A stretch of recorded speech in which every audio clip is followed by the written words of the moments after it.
Γεια σας και πάλι φίλοι μου και καλώς ήρθατε στο Mr. Magic Channel.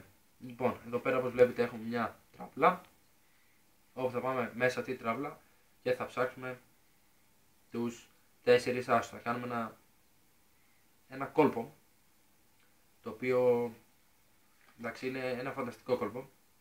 Τώρα περιμένετε λίγο μια στιγμή να βρούμε τους άσους.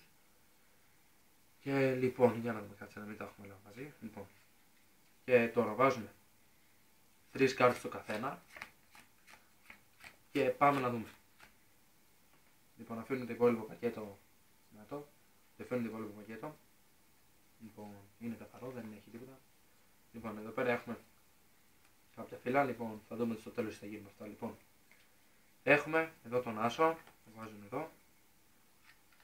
Να τους ο άσος. Λοιπόν, πάμε να δούμε. Πάμε λίγο να τα κάνουμε έτσι τα φύλλα.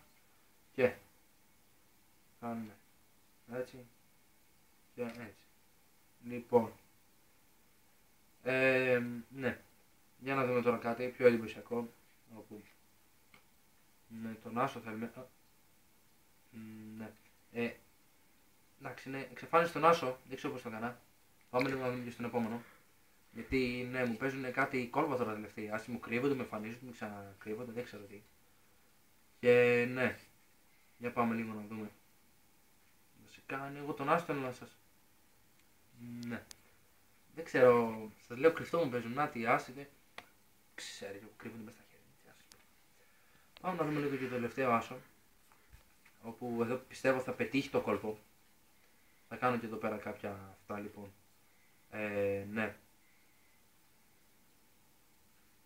Ναι, θα κάνω 1, 2, 3. Ναι. Τι να σου πω τώρα. Αλλά για να δούμε αυτά τα φύλλα.